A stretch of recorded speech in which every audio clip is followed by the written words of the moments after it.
So it's my great privilege and honor to introduce someone who, judging by the applause, doesn't really need an introduction. I was quite confident that applause wasn't for me. So Andrea Mitchell is NBC News Chief Foreign Affairs Correspondent, a position she's had since 1994. That's 16 years, which in Google time is a long time. She is the lead correspondent for all of the NBC properties, NBC Nightly News, The Today Show, CNBC, MSNBC, and she reports on all of the foreign policy issues of our time. In addition, in 2004, she covered the presidential election, and I believe was the first person to let us know that John Edwards was going to be the running mate, yes? Broke that story. I think you broke another story, another running mate story as well. Dan Quayle, there's a story. Sorry. Political leanings aside. Before that job, Andrea was the White House correspondent for NBC. At Google, obviously, our mission is the provision of information, and information that we want to be clean and pure and get to the world. I don't think we could have a speaker whose career and whose life and whose passions would be more aligned with our mission than Andrea. Andrea has stood her entire career for the responsibility of the media to tell the truth, to tell the whole story to the people all over the world.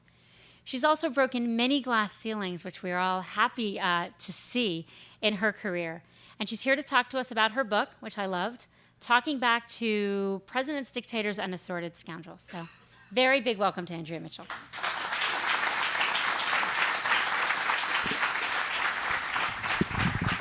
Thank you so much. Thank you, Cheryl, and it's wonderful to be here. This is another world.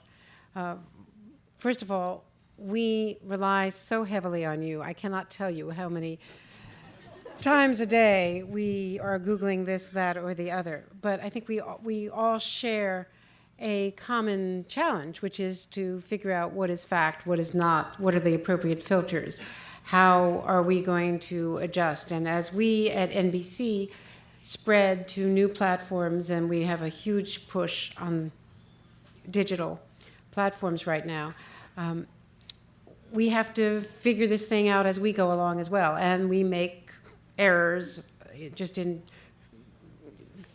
trying to sort through what the thresholds are. So I think we, in different ways, have some of the same challenges right now. I was just having lunch with a couple of people, some of your colleagues, and someone asked me, when did we first start doing live shots, which somehow evolved into a conversation about how did we used to file our stories. When I first went to the White House in 1981, now I had covered Jimmy Carter's White House as sort of a junior backup correspondent when I first came to NBC.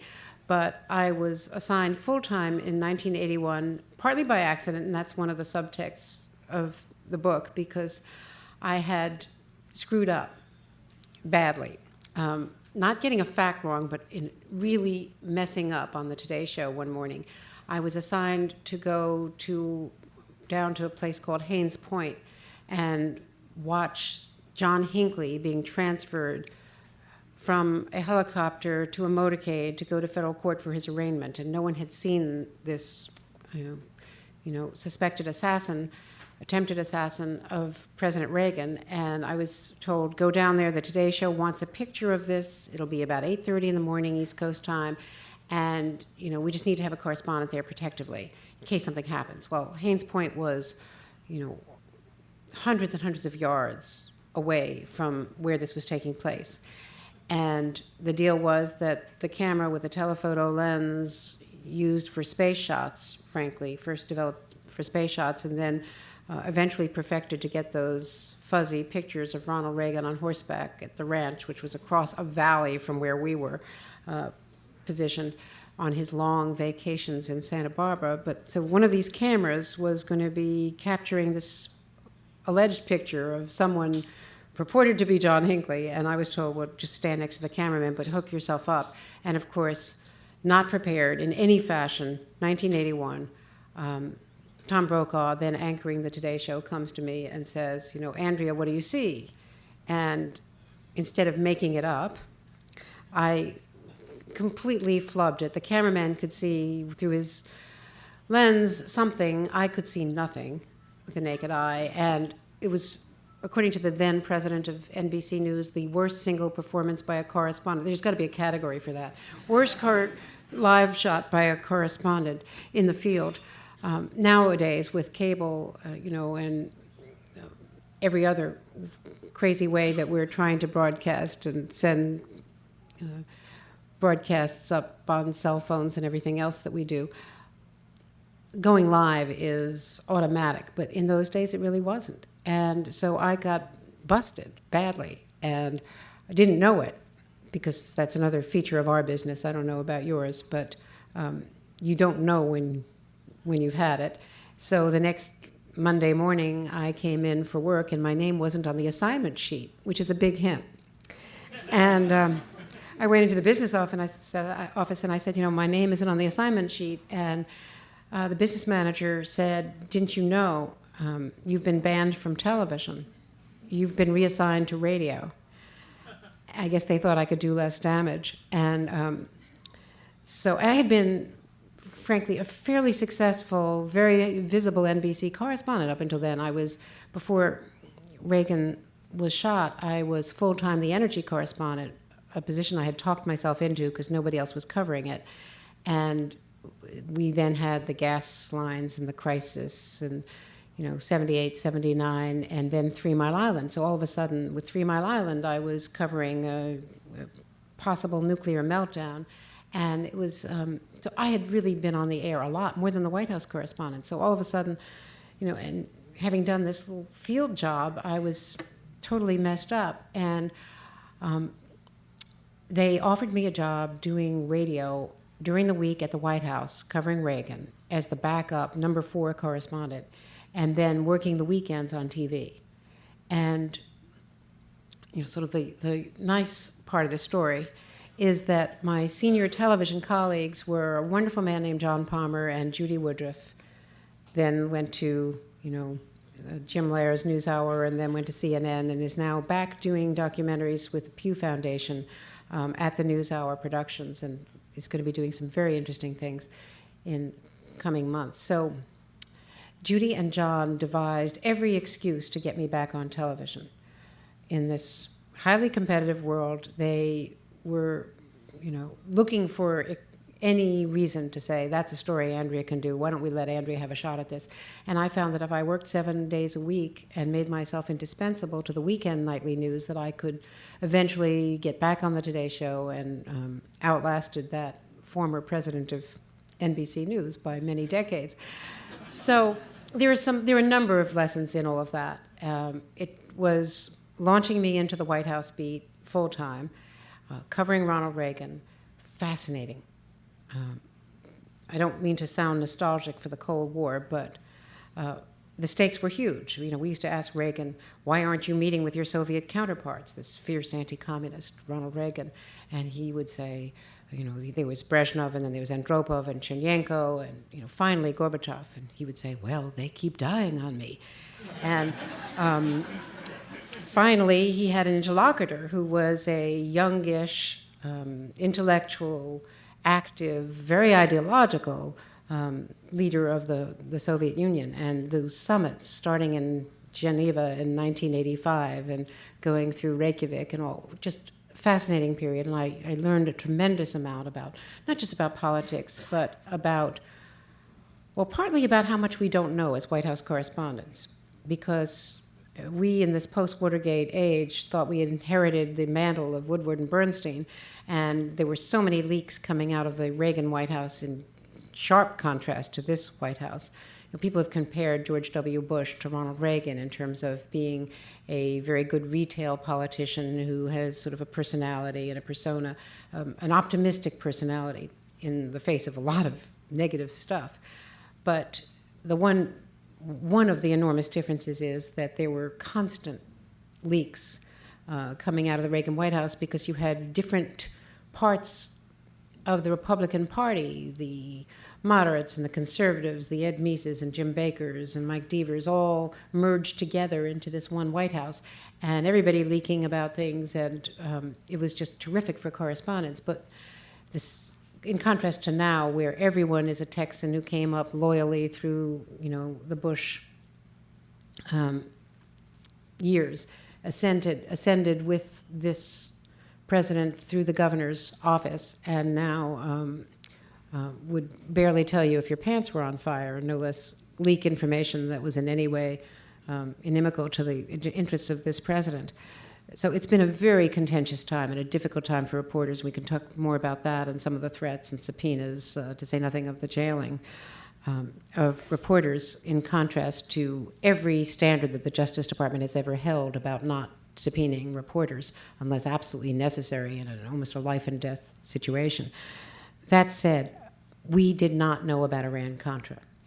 So we found out about it when Ed Meese, the Attorney General, walked into the press room and said, I have to tell you, something. We're about to announce that there's been this slightly illegal operation in the basement of the National Security Council. And so it's such a shock to the system to think that you're covering something 24/7 and had no idea that all this was going on, which brings us to today. And a lot of questions that I've asked, some I ask in the book, in having gone back to the transcripts from 2002 and 2003 from my coverage of the United Nations presentations of Colin Powell, and asking, why didn't the media know about the weapons of mass destruction? In other words, the absence of weapons of mass destruction, and how much did we contribute to the really dreadfully inadequate debate that took place in this country, particularly because Democrats in the Senate didn't want to do what they did back in the first Gulf War, which is have a really important, historically charged debate for days about whether or not to go to war, with Sam Nunn, the chairman of the Armed Services Committee, opposing it, and real internal arguments, deep arguments about those issues. In this case, the Democrats wanted to avoid it because they were trying to burnish their conservative credentials, I think, in a post-9/11 context, and not be accused of being weak on foreign policy, some who want to run for president in 2008. And the media, to a certain extent, I think, were sort of captive of our lack of sources, the lack of variety in our sources. You go to the intelligence community, you're going to get the same information that's going to Colin Powell and going to everybody else. It's all boiled down. It's groupthink. We didn't have people on the ground. We couldn't do better than the inspectors did. We would call our colleagues in France and Russia and in London, in other capitals, and they were all hearing the same thing as were my diplomatic sources from their intelligence services, because even war critics in other countries felt that there had to be chemical and biological weapons. I refer to this partly because this week I did a 2-part series on Nightly News on a very interesting book called Cobra 2 by Michael Gordon, the chief military correspondent of the New York Times, and General Bernard Traynor, a former syndicated New York Times columnist and Marine general, retired Marine general. And they had gained access to classified documents, including the product of interrogations of Iraqi prisoners, generals, and the like. And for the first time, we learn that Saddam was misjudging us just as we were misjudging him, and that his own generals, according to this documentation, went to a meeting with him in December of 2002, 3 months before the start of the war, which is now the anniversary, the 3rd anniversary is next week. And he told his generals at that meeting, when he was under pressure, the UN resolution required that by December 12th of 2002, he disclose everything that he had. And he produced this enormous document, which the UN deemed was not responsive. Hans Blix and Mohammed El-Baradei and the other inspectors who believed that containment and inspections should continue and that we should not go to war, still said that Saddam had not met the terms of the resolution. And he sat down with his generals and he said, there is no WMD. And the generals said, what do you mean there's no WMD? How are we going to fight the Americans without chemical weapons? And they were as fooled as everyone else by the fact that he had, contrary to any understanding of his psychology, he had permitted the UN sanctions to continue, which he could have gotten rid of and had $300 billion over a decade of oil revenue for his people, if he had simply come clean, said there was no WMD, that after 1995 and 96, when he was caught with biological weapons after his sons-in-law had defected and briefly in Jordan told the CIA what was going on this place called the Chicken Farm, that he had actually destroyed everything. And what they've learned now is that he viewed his real threat as being Iran and a Shia rebellion. And so he wanted to scare the potential rebellion by establishing the Fedayeen, which has now become the roots of the insurgency. And he wanted to scare Iran, deter Iran, by letting the world think he did have chemical weapons. And we know that he had used them before against his own people and others. So this was his real motivation. He did not think this President Bush was going to attack and come to Baghdad. He thought that this president would do what his father had done, Bush 41, and not try to occupy this country. And when you think of the miscalculations on our part, the book reveals how General Wallace, the Army field commander, was almost fired in the march toward Baghdad because he said, we really need to pause, and we're not facing the enemy we thought we would face. The insurgents are much more widespread than we had imagined.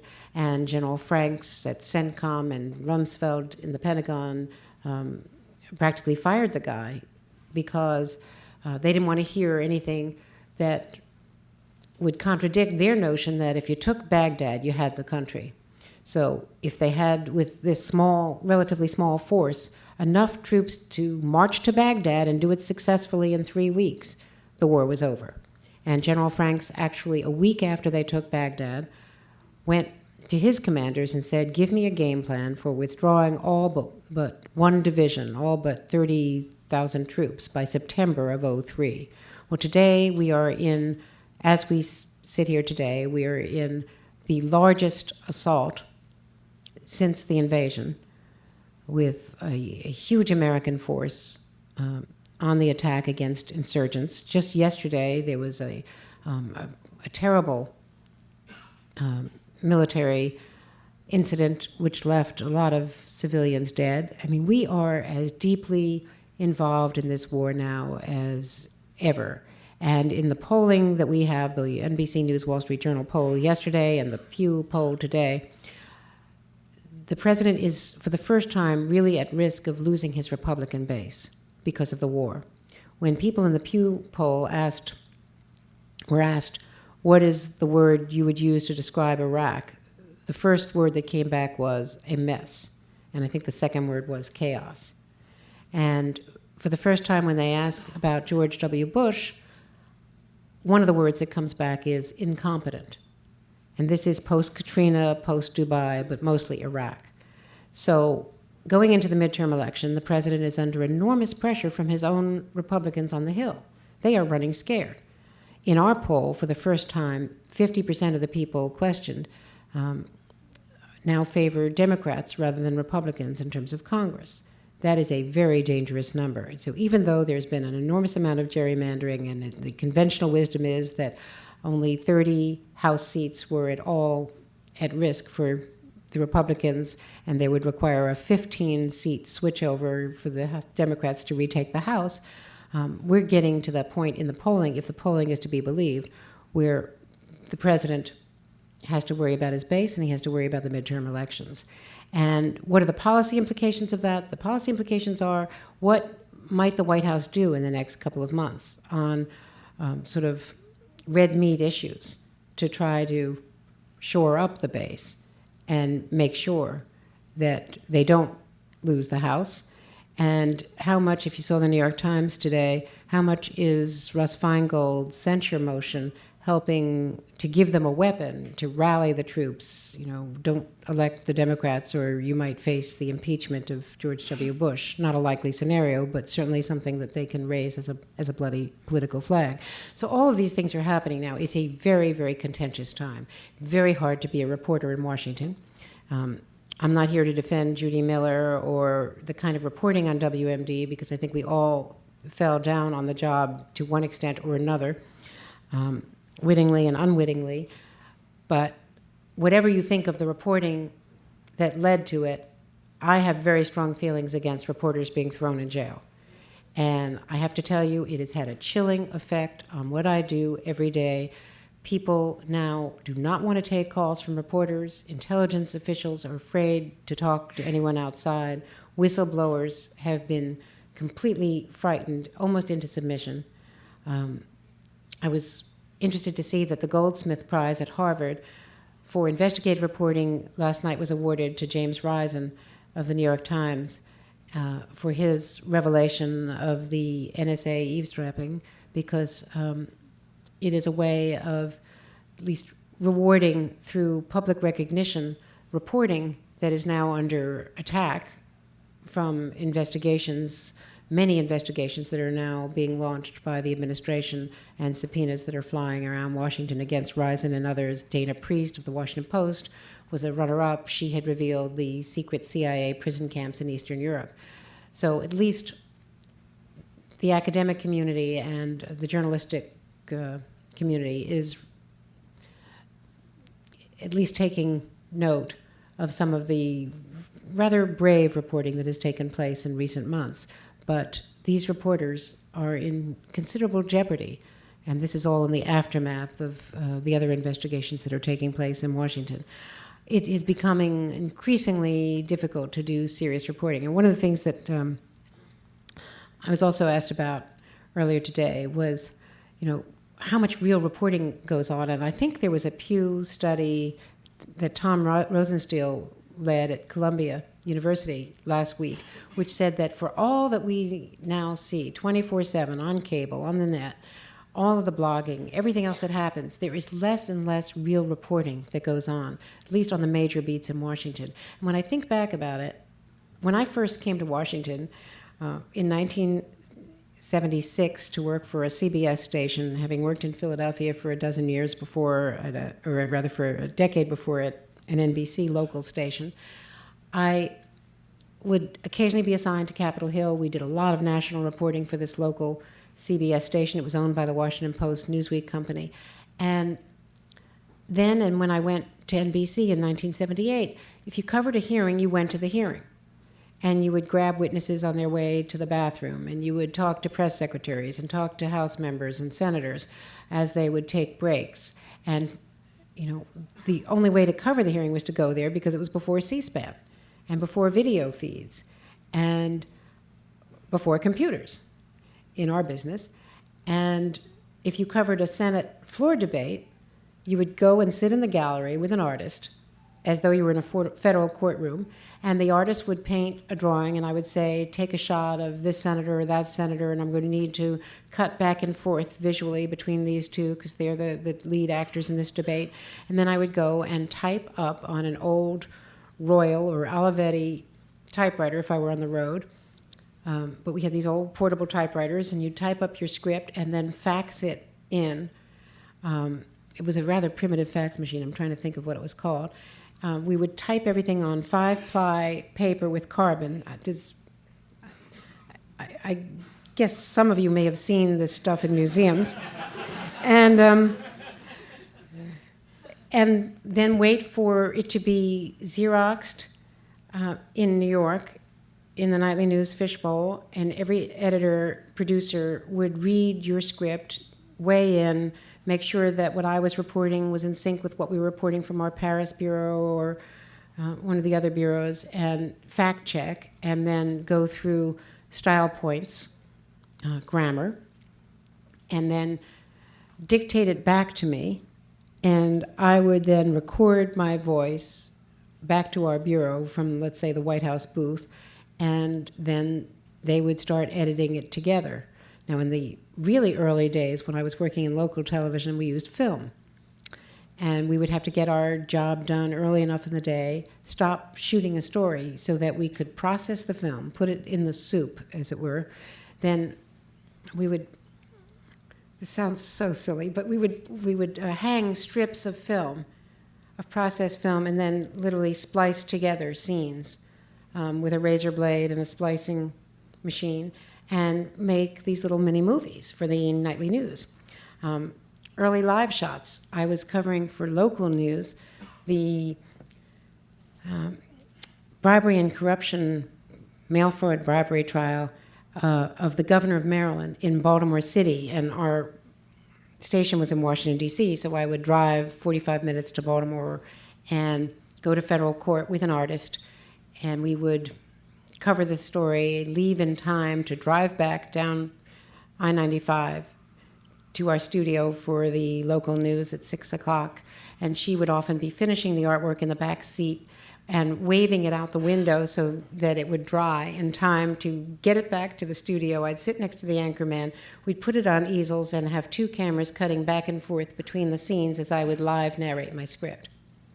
We're now in such a different world, covering the war with all of these flyaways and sat phones and the extraordinary video that we had from the war with the late David Bloom, who personally engineered the equipment that we uniquely put into an M1, sort of a tank recovery vehicle that rode alongside the tank in which David was, and we were transmitting all of this. And with, of course, terrible, tragic, fatal results for David for spending so much time in this vehicle. And for the viewer, we saw the war in real time, in a real sense. It was a fraction of the war, as was everyone else who was embedded, but it was real video. Now, does that better explain the war to the viewer? I mean, this is an issue that you all face every day. We augmented that with armchair generals and people giving what now, if you read David Brooks' column today in the New York Times, in those early weeks, what the generals were saying on television was very accurate, as I refer back to Cobra 2. They were questioning the game plan, and we are now seeing the results of many mistakes that were made in those early weeks. But was the video so powerful that it overwhelmed the other voices that were being heard? Well, we thought of that at the time, and so we tried to balance the power of these images against the other commentary in the studio so that people didn't get swept away with the gee whiz aspects of what until Najaf at least was an extraordinarily successful campaign and had very, very little bloodshed for blood lost by American troops. So these are issues that we face, and I think you face them in your own with your own technology as to what is real and what is too heavily weighted.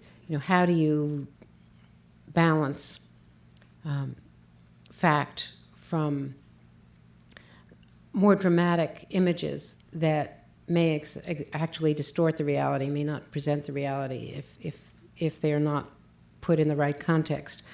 When I think back in terms of the way we've covered wars and other crises over the years, the visual is still for us. I mean, the word pictures that are painted by the greatest writers in television, and I hold David Brinkley and a few of my other, Tom Pettit, the late Tom Pettit at NBC, several of the other really fine writers, Bob Schieffer at CBS, Brian Williams, word pictures from Katrina. We still can do something uniquely, despite the fact that we're not living in an Ozzie and Harriet world and people aren't sitting around their kitchen tables at 6:30 or 5:30 or 7 o'clock watching the evening news. We still can present things that other people cannot. And, it moves policy. Bill Clinton has said that one of his greatest regrets was not focusing on Rwanda until the BBC presented the images to the world. Right now, we're all ignoring Darfur. My colleague Ann Curry did a story from the Chad border the other day, but it is so difficult to get in, and it is so dangerous. And with all of our resources tied down in Iraq, and with the losses that we have sustained, extraordinary losses in covering the Iraq war, there is a reluctance to send teams into Africa. And without the visual element, the American people are not becoming awakened to the tragedy that is still unfolding and the genocide there. So these are some of the challenges that we face. How do we do it all? How do we communicate it?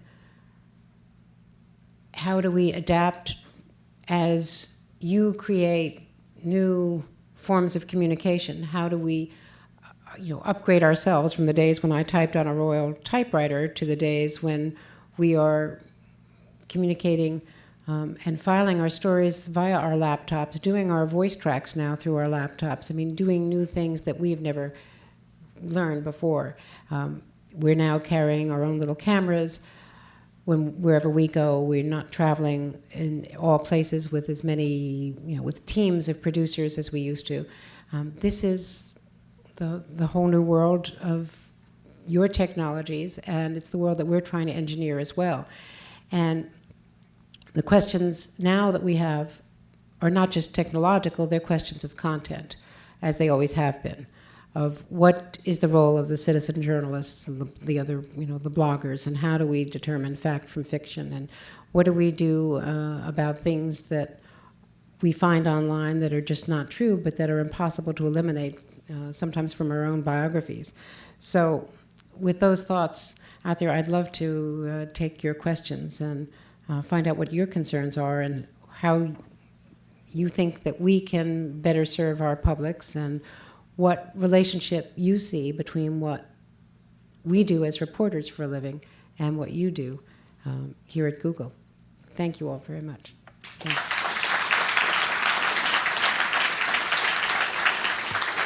You had your hand up there. So I heard you say you are not supporting what people like Judith Norris said about it and did, but in terms of the way the whole media kind of reacted to the Iraq situation, what do you think the lessons learned from that are, and how do you see it applied today, say, with allegations that, say, Bush administration may be making about other countries? Well, certainly Iran is a big issue right now, and we are all very mindful of the lessons from Iraq as we approach Iran. How do we know what Iran is doing, and what tests do we follow? I have to tell you very frankly, in the old days, I used to feel that if I got calls returned by people in the CIA and other intelligence agencies, that it was acceptable and appropriate for me to go on the air and say, a senior intelligence official said today, blah, blah, blah. Well, now I have to worry about whether I'm attributing something to someone whose information I can't test. And when you get into the world of intelligence, it's very hard to, obviously we cannot independently determine what is going on underground in Iran. Our government can't do that. And we're very, very careful now to test what our sources are saying and how to properly attribute it. We put many more qualifiers in, and we also, I think, have a responsibility to describe, and you'll see this in some of the print stories, post-New York Times, post-Jason Blair. You'll see in the Times or the Washington Post or the Wall Street Journal or some of the other major media now, Steve Erlinger, wrote a story today in the New York Times about the problems of Palestinian funding in the aftermath of Hamas winning the election. And he had a budget document from the World Bank which indicates 4 scenarios of what the impacts will be if the Europeans withdraw money, if the Americans withdraw money, if, far less likely the Saudis withdraw money once Hamas takes over, if Israel continues its withholding of the tax revenues. And he had a little phrase, a useful phrase. It's just being consumer friendly to the smart consumer. His phrase was, someone with an interest in distributing or in exposing this information or in seeing wider circulation for this information, gave it to the New York Times. Well, that tells you that it was a World Bank official or an advocate for the Palestinians who wanted this out for the world to see what the probable effects would be. And with that, I, as a reader, can say, okay, I sort of know what axe is being grinded here, but I probably, and I know that this is a World Bank document, and I know something about the people who work on this stuff for the World Bank, so I kind of know what filter this is going through. That's the best you can do for your viewers. When I went to the UN, having covered Colin Powell since the days when he was a Deputy National Security Advisor under Ronald Reagan, and then in the first Gulf War, I think, as a correspondent covering the Secretary of State, knowing that he was one of the less hawkish members, to put it mildly, of the administration, had been marginalized by Rumsfeld and Cheney, that if he told us, and his people told us, that they had scrubbed the data in 4 or 5 days at Langley, I was predisposed to think, well, this is probably accurate because they've taken out all the really bad stuff. They told me what they'd taken out, the really outrageous stuff. And what I didn't know was that the stuff that they still had was misleading, and I don't think it was witting, I think it was unwitting. But that this was the evolution of people wanting to please their bosses and not willing to challenge the status quo and trying to put the best face on something. That said, it was wrong. And my scripts said, Colin Powell in a strong presentation today. Well, all of the adjectives used gave weight and credibility and impact. And the inspectors agreed with the conclusions. They didn't agree with the policies, but those were different choices. And that's where I think we have to be very, very careful in how we write a story. We have people looking over our shoulders. There are senior producers who will say to me, take another look at your script. You're putting too much credibility in this. We're all chastened by what happened. And I don't think that any of us can say, back then we would have done it differently because we didn't know, but now we are. And I don't think anyone is making any assumptions about Iran. Now, that said, some of our competitors have done stories recently, very big, ballyhooed, exclusive stories, that Iran has done this and Iran has done that. And, you have to check, are these stories coming from Iranian exiles? Are they coming from people in the administration that are now trying to make Iran a boogeyman? Or is there something really serious going on here? And, what is the truth? So we have a very big obligation on that score right now. Yes. And thinking along that kind of similar vein, it's actually a kind of twofold question. How do you see the advent of the 24-hour news networks, CNN, Fox, all of them, as changing journalism? And in that, how the perspective or balance changes in that as well? Really, those are all good questions. First of all, they change your life, my life, because, and also with our website, we are 24/7. Ever since CNN went on the air, you could not hold a story for the 6:30 news because it might be broken by by CNN earlier in the day. So we would start breaking our stories during the day, interrupting the network before we had cable. Now we have cable on MSNBC. And so it gives you a richer experience to get information out. I did a 2-hour interview with Michael Gordon and could only get 4.5 minutes on the evening news, but I could put the transcript up on the website and other material. And, that's something that we enjoy doing. I write columns and we blog in an attempt to be more transparent and try to engage people more in the behind-the-scenes process. Brian Williams on the Daily Nightly tells people, how do we decide that this should be the lead or this should be the off-lead? And how do we decide, what we're doing each day? What do we do in our 2:30 afternoon conference where editors and producers compare notes and decide what should go first and what should go second and what should not even be in the broadcast? So that's part of what we do.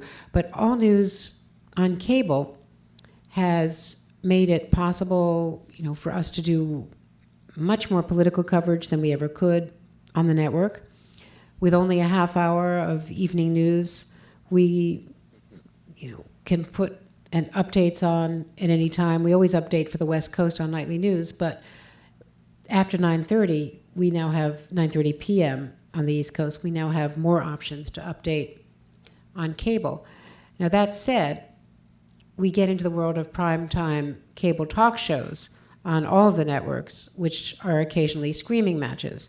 And how does that help anyone understand the world around them, this complex world where we are not coming to grips with paying for our health care in the future? with paying for my retirement, to say nothing of your generation's retirement, with what to do about, big issues, proliferation, Korea, Iran, Iraq, any of these questions, which are such political dynamite for both political parties, are not debated in any national campaign. And instead, what you see are personal attacks and food fights, verbal food fights on cable talk at night, occasionally, or more often than not at times, on some of the networks. And I think when I think back, in talking back, I described what it was like to leave the White House in '89 and go to the Hill. And at the time, I thought it was going to be sort of a backwater assignment. Why do I want to cover Congress? And I write, there's a subtext here of many times in my career where I had what I thought were setbacks and turned out to be the best assignments I'd ever had. And Congress was one of them. But it was at the same time as cable news was starting and talk radio was becoming very powerful. And in 1989, I went there and ended up doing more stories, getting on the air more than I ever had before, because we had the savings and loan crisis and the ouster of Jim Wright, the Speaker of the House, and the rise of Newt Gingrich, and all of the other scandals. I call that chapter Scandal on the Hill, the Clarence Thomas hearings. And it was largely fed by cable shows. That evolved, and in the '92 campaign, you had the merging of tabloid and what we used to think of as mainstream journalism with the early scandals of Jennifer Flowers and the draft controversies in the Clinton campaign. I was on the road with Bill Clinton throughout and enjoyed, frankly, revisiting that because I had covered Clinton on the road and in the White House, but got out before Monica Lewinsky's thing hit. So by the second term, I was covering foreign policy full-time and didn't have to deal with what some of my colleagues did. But it was during that second Clinton term that the most provocative, argumentative debate came to the fore. And you had people who said the most outrageous things, whether they be pundits or members of Congress, during the impeachment debate, were the people getting on the air more. And we were rewarding controversy. And I think that diminished the hard news content of some of these talk shows.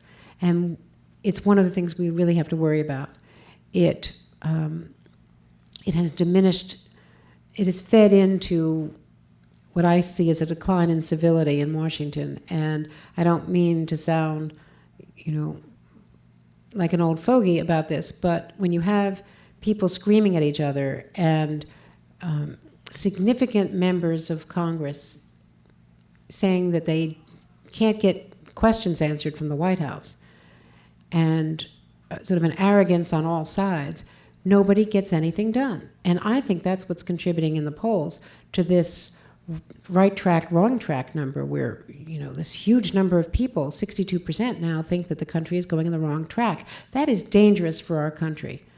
That is a state of play where whether you like, whether you're liberal or conservative, Republican, Democrat, independent, or agnostic on all of this, it's not healthy for our country that nobody is talking about how to pay for our future and how to stop congressional spending on crazy things when other stuff isn't even being addressed. So I think we fit into that. And I haven't quite figured out how we fit into it and how 24/7 News fits into it. But I think the velocity of information, the blogging, all of that is providing a wealth of information. It is a tremendous resource. And at the same time, people are overloaded and real issues are not being calmly discussed. Yes. The word of the day would be truthiness. Truthiness. And the fact that, that he said, she said is what we're getting on the news. And I think if you took a poll here, most of us would be getting our news from The Daily Show. And why is it that it's The Daily Show that we feel like we're getting more facts from? Because the truth does exist. Well, it's attitude. I mean, we all love it. We watch The Daily Show. We watch Colbert Report. And and if I miss it, it's on at 11 o'clock East Coast time back home. So if I miss it then, I end up watching it at 1 a.m. Because we have crazy hours too, like probably a lot of you. But they would be the first to tell you that that truthiness is not, hard facts. I actually think that on our evening newscasts, that Brian is following in Tom's tradition, who's following in Chancellor and Brinkley's tradition, that Bob Schieffer is doing a very interesting show now on CBS, and ABC has had, these horrible personal tragedies that have been their own setbacks, but that the three evening newscasts are still doing a remarkable job of covering the world as best we can each night with important information on the war, on the Middle East, on healthcare. Perhaps not the balance that any one person would want any given night, but that is being confused in people's mind with the cable talk shows, because they see us doing both roles, frankly, and we've blurred the differences. I write about how in 1992, Tim Russert, my bureau chief then and now, called me in Little Rock. I'd been on the road for a year, and I was covering the transition.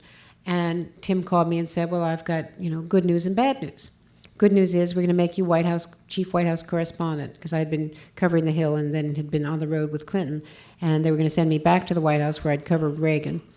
And the bad news was that he said, we're going to take you off the political analysis gig on the Today Show, where I was going on with Russert and Al Hunt, and before that David Broder, once or twice a week doing political analysis, because, said Tim, obviously we can't have you on the North Lawn of the White House giving straight news and also be on the Today Show in the morning sounding off. And I said, right. And, that was only November 1992. And it now seems quaint that those firewalls no longer exist.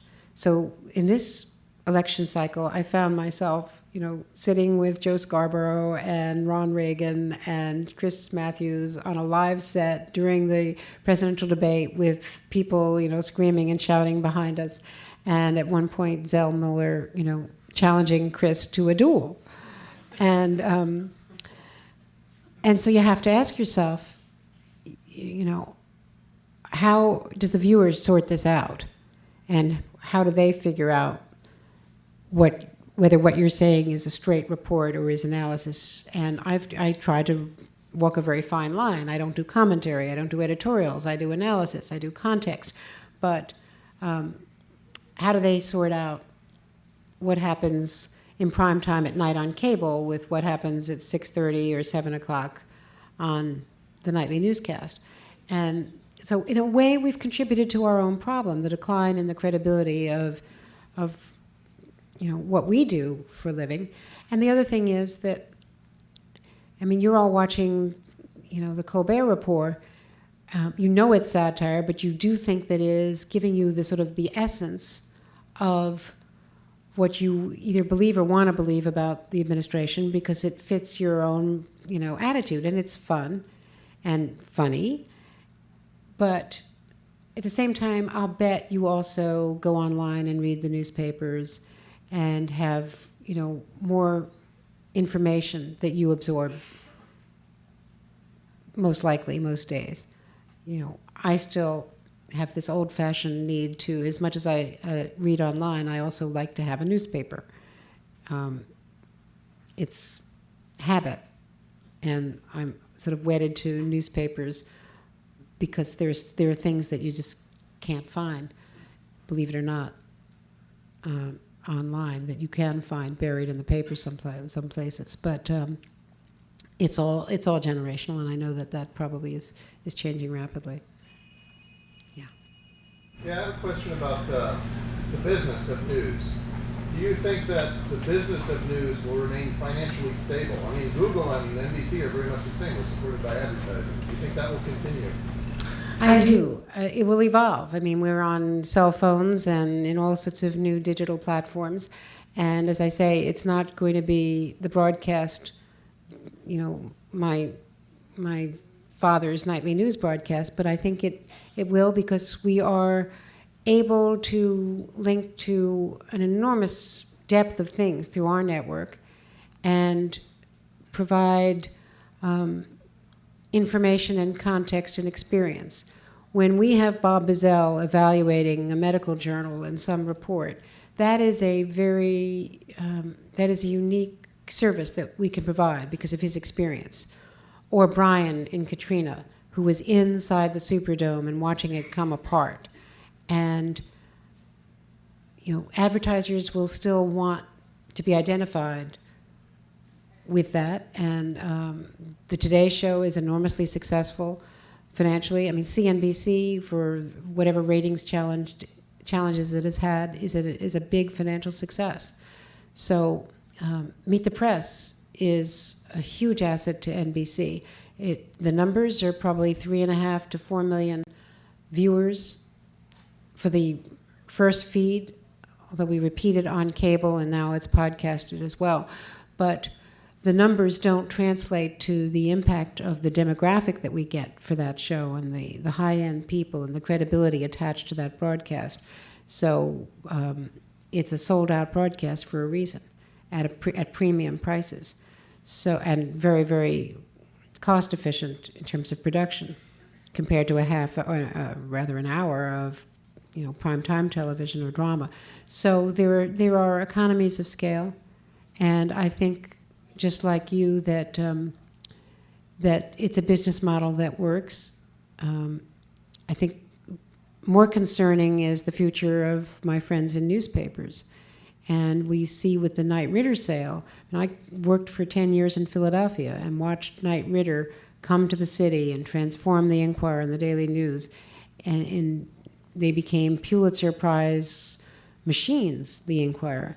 And now McClatchy, a smaller chain, has bought Knight Ridder because of one investor's pressure, and immediately announced that they're going to sell off a dozen of the papers, including the Philadelphia papers, before they consummate the sale to some as yet unknown buyer. So, I mean, that's right now where I think the real vulnerability is in the news media.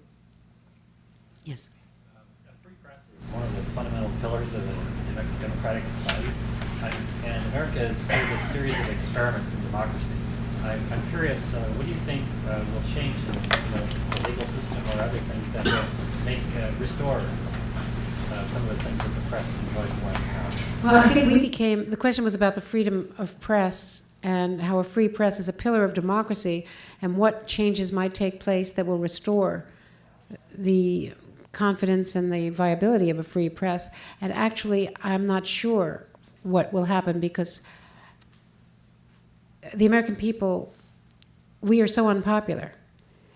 And for some reasons that are deserved and some that are not deserved, that I think we don't have public support right now in our confrontations with the administration, in particular over some of these investigations.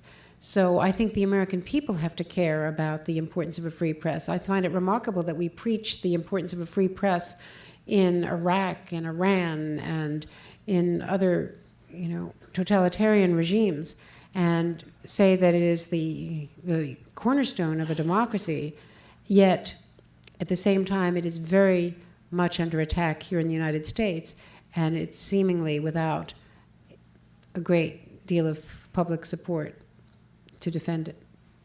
Thank you all so much. Thanks for coming today.